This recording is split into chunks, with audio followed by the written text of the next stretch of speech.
18th century, the beginning of the 18th century, the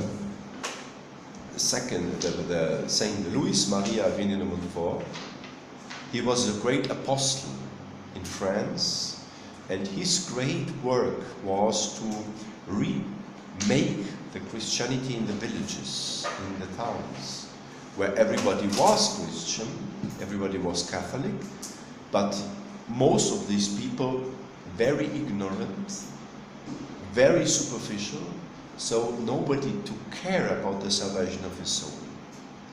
And Saint René de Montfort, he everywhere preached the same thing. First of all, he brought the people to a deeper understanding of the role of Our Lady, of the Mother Mary. And then he made them meditate the passion of our Lord Jesus Christ, his sufferings. Always when he finished a mission in a village in France, he finishes with the erection of a beautiful hill they called Calvary. And this hill, Calvary, was in fact a huge crucifix where the Christ hung on the cross, and under the crucifix Our Lady in St. John. And everybody in the surroundings could see this place. And when they saw this place, they remembered, they recalled, we are Christians, we must follow this. And so Saint René de Montfort describes the true followers, the true Catholics, as the following. He calls them the apostles of Jesus and Mary for the latter times. He writes not only for his time, but he has received from God a very special grace. The special grace is that Our Lady gave him to understand how will look like the last times in the world. When, according to the Holy Bible, we know our Lord Jesus Christ himself informs us, the apostles inform us, St. Paul, St. John, and especially the last book in the Bible, the Apocalypse, informs us very clearly that these latter times will be the greatest fight, the final battle between God, the truth, and the error, between light and darkness, between good and evil, between heaven and hell, between the kingdom of heaven and the tyranny of the devil. So, these latter times, Saint René de Montfort describes. He says that in these times, in which you have heard it very often from me, we live now, in these times the devil, who wants to bring everybody to hell, that he will be unhappy forever and ever in hell, the devil tries what he can in order to seduce and to take away as much as possible of people from the path, from the way to God. And so, Saint René de Montfort writes, he will double every day his efforts in his horrible anger to share, to put into the world an atmosphere that the people could not find any more God and the truth. False religions is the first thing, but not only. Much worse is false ideologies. False ideologies are false ideas. Ideas which give a wrong idea about our life. There are two main ideologies which are called anti-Christian, which are just the opposite of that what our Lord Jesus Christ brings us and what is according to the truth and through the nature. The first of these is the so-called liberal ideology, which is spread by one organization until now everywhere in the world. This is the Freemasons. The Freemasonry is the organization which brings most people to believe and to behave as if only one thing counts. That is my life here on earth.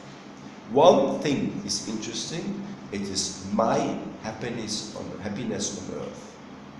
They pretend to give you a paradise on earth, and they give you the laws. In order to have the paradise where everybody is happy, so everybody is equal and everybody is free. And this freedom, you see, this freedom we receive from them, or this idea of happiness on earth, make the people forget that in reality it's not so. In reality, it is that our world is only a short preparation. And then after this little life on earth will come the true thing, the true life, the true home. This is the word you find in the Bible and you find amongst the saints. Now the problem is that if you start to talk about that, everybody will think you are from the moon. You're not from this world. You're not from the people. You are out. You are, what are you talking about? Because everybody today, look, your capital Bangkok, you have here the tourists of the whole world, and they proclaim with their deeds, more than with their words, with their actions, that for them, the whole life is only seeking pleasure, some happiness, fun, here and now. When the money is gone, the trip is over, they will go back to their country, make money, in order next year to do the same thing, and that's your life. Good. Maybe not Bangkok, maybe it is just to stay at home. But the idea is of the man is that what we call materialism. Materialism means that we are just stuck in that what is materia. It was material. The material things are the most important. The most important things in this world is something very material. That is the food. That is drinking, eating. Material is our happiness. It's a material. That is not a spirit. So the people turn in their spirit around this one. All the material things, starting with eating, drinking, clothing, then also the house in which you live, the car which you drive, the environment, the holidays, the gadgets, and let me say distractions or pleasures you want. All these are material things, you see? All. And then man will finish by believing that that's the life, nothing else. And that is exactly what the Freemasons want. Now the Freemasons are an organization which bases on a very simple principle. And this principle is the principle of the devil himself. The devil himself, he declared, when he was yet the highest of angels, to God, I will not serve you. Non serviam. And then he flew out of the heaven. He fell into hell because he disobeyed God and he didn't want to serve God. He didn't want to submit to the law of God. And now you see, it is so important that you understand that what the Freemasons or these liberals say to you is exactly the same thing. They behave simply as if God would not exist. So you have not to obey him. You will not just think about him at all. And so you see these people, and the most people of the world, who stand up in the morning, who live their day, and there is no thought about God.